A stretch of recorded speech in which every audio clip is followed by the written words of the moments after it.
Hey, it's Scott. I'm still in India and I'm in a region called Gujarat where 85% of India's castor oil is manufactured. And it's a very different place to my Western home. Now, one of the questions I got last night was, how do the farmers not choose GMO crops or fertilized crops when there's multinational incentives to go towards conventional farming? And well, the simple thing is the castor oil seeds that we buy, well, not me personally, but the factory, is done through negotiation every season. The factory owners, the farm cooperative management, the stakeholders of the farmers meet every year to negotiate the price that they'll be paid for their crop. Now, when they buy that crop back from the farmers, it's usually 10 to 11% above market rates, which is pretty awesome for them. But that's just part of the story, being financially compensated.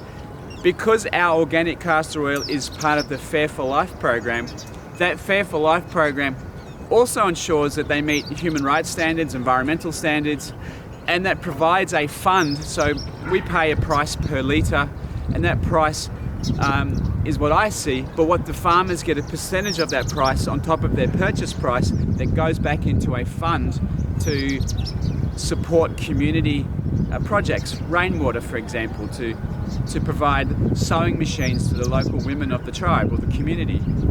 And that those local women are also trained how to use the sewing machine so they can produce clothing for their family. They're also given organic cotton to make clothing from. And in addition to that, teachers and schooling is provided for the class as well. So there is I'm looking at the cows behind me so I don't get bucked or anything. So there's a lot of incentives about how they look after their families of the farmers, so that the factory knows that they're going to have consistent organic quality, because they have to meet the standards to get paid more, to get looked after by the cooperative.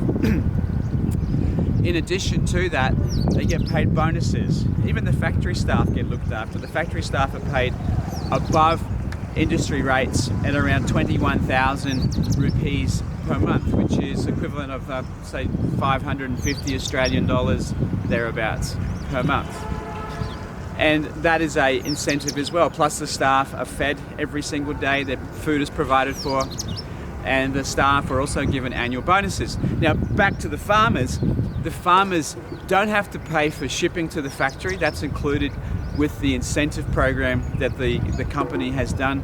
The farmers don't have to pay for fertilizer, because the leftover waste castor oil cake, or the curd that's being squashed, is then powderized, ground down, put into 20 kilo sacks, given back to the farmers to fertilize their crop again for the next season.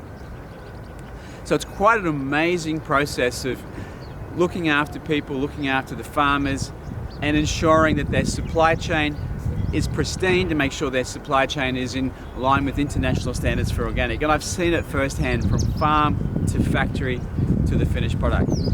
And their quality control systems, well, actually, while I was there was an international auditor on site from the Union of Ethical Biotrade, and he was actually getting them ready for another level of certification. So that was pretty cool to see him, and we chatted briefly as well.